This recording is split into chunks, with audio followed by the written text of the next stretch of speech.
Assalamualaikum warahmatullahi wabarakatuh. Nama saya Filza Filanfi. Pada kesempatan kali ini, saya akan membuat video sebagai tugas pengganti UAS. Saya bersama narasumber saya, yaitu boleh dikenalin Lian dari kelas 5. Ya, ini adik saya namanya Lian dari kelas 5 SD. Pada kesempatan kali ini, saya akan menjelaskan mengenai mekanisme pembagian golongan darah. Nah, pertama-tama, adik tahu nggak di dalam tubuh kita tuh ada darah? Jelas. Nah, darah ini, ada tahu nggak sebenarnya dalamnya itu ada sel-selnya, jadi bukan satu darah doang gitu. Nggak tahu ya. Nah, jadi Mbak jelasin dulu ya, sebenarnya sel-sel darah tuh ada dibagi menjadi 3 kalau selnya, tapi ada juga plasma darah. Plasma darah itu cairan yang di dalam darahnya. Kalau sel-sel darah tuh ada trombosit, ada sel darah merah sama sel darah putih. Sel darah putih tuh ibaratnya yang bertugas buat menyerang kalau misalnya ada virus atau bakteri. Kalau trombosit itu kalau misalnya kaki ada luka, itu yang ngebekuin darahnya itu tuh si trombositnya itu. Kalau sel darah merah, jadi sel darah merah itu punya tugas yang penting gitu. Jadi bayangin kalau misalnya di tubuh kita tuh, tubuh kita perlu oksigen kan di semua bagiannya. Nah, sel darah merah itu bentuknya kayak gini nih. Dia kayak pipih, terus ada kayak cekungannya. Nih.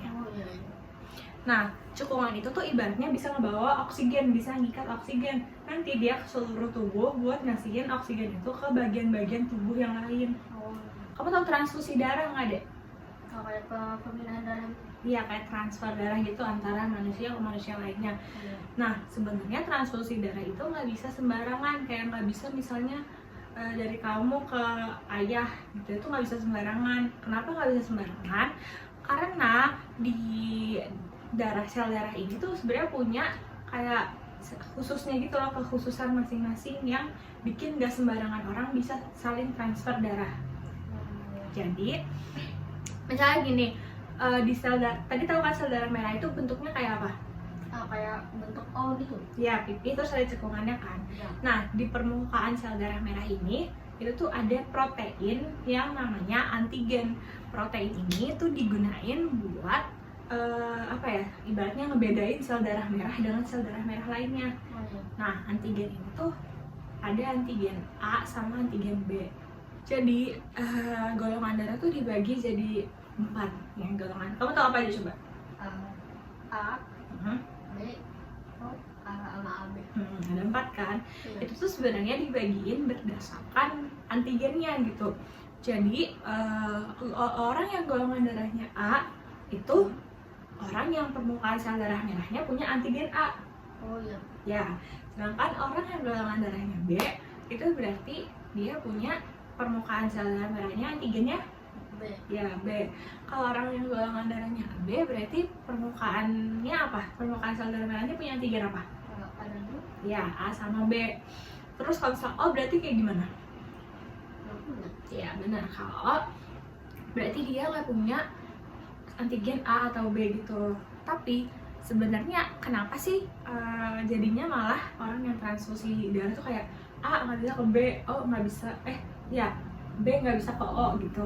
Karena ada juga namanya antibody. Antibody tuh gini, ibaratnya kamu kan kalau makan gitu kan, atau kayak di lingkungan ini nggak semuanya nggak ada bakteri sama virus kan, pasti ada kan, ada virus, ada bakteri. Nah, virus sama bakteri yang nggak sengaja kamu makan atau nggak sengaja terpapar itu tuh nanti masuk ke tubuh kamu dan ada yang ngelawan. Ibaratnya tuh ada yang ngelawan itu namanya antibody. Nah, antibody ini ada di dalam plasma, dia berada di plasma darah, masih di dalam darah tuh. Darah kan tadi ada banyak kan isinya. Ada sel darah merah, sel darah putih, trombosit sama plasma. Nah, antibody yang ada di dalam darah itu akan bereaksi sama antigen yang sesuai. Berarti nggak, antibody itu tadi yang di plasma darah, berada di plasma darah. Kalau antigen ada di mana? Antigen dari darah. Iya, ada di sel darah Merah. ya, benar, ada di sel darah merah. Jadi ibaratnya gini, kalau orang yang golongan darahnya A, tadi antigennya apa?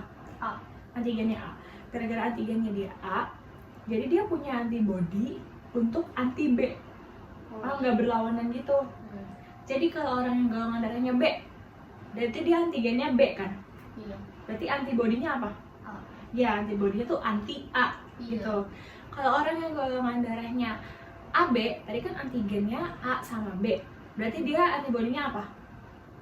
AB. Nah, enggak, antibodinya nggak ada gitu. Kan antigennya udah A sama B kan?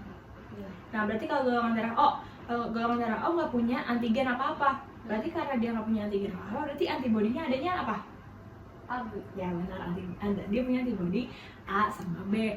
Nah, mulai ke transfusi darah nih ya, Dek.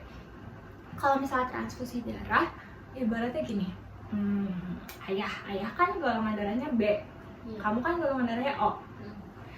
Gara-gara nih, pas ayah tuh mau ngasih darah ayah ke kamu, Hmm. sedangkan darah ayah tuh punya sel darah merahnya, itu sel darah merah yang antigennya B kan, karena golongan darah ayah B. Hmm. Jadi dia punya antigen B.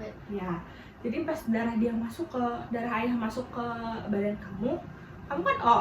Iya. Sedangkan O malah punya antibodinya A sama B kan. Pas darahnya ayah masuk, dia malah nyerang antibodi kamu malah jadinya nyerang darahnya yang ayah masuk itu kan. Iya. Karena kan ayah kan tadi punyanya antigen B, sedangkan kamu malah punyanya antibodi B. Iya. Jadi malah pas darah ayah masuk ke kamu, kamu nganggapnya hal tersebut tuh hal asing, zat asing gitu loh. Iya. Jadinya malah diserang. Hmm. Makanya kalau misalnya transfusi darahnya nggak sesuai, itu bisa ada penggumpalan darah. Pokoknya darahnya tuh nggak cocok gitu loh, Dek. Itu makanya kenapa kita tuh harus transfusi darah sama yang golongan darahnya juga sesuai gitu. Karena tadi masalah kan, misalkan golongan darahnya O, kamu golongan darahnya O, berarti kita cocok kan? Karena kita sama-sama nggak ada antigen yang buat diserangnya gitu. Misal apa lagi ya? Misal teman Mbak golongan darahnya AB.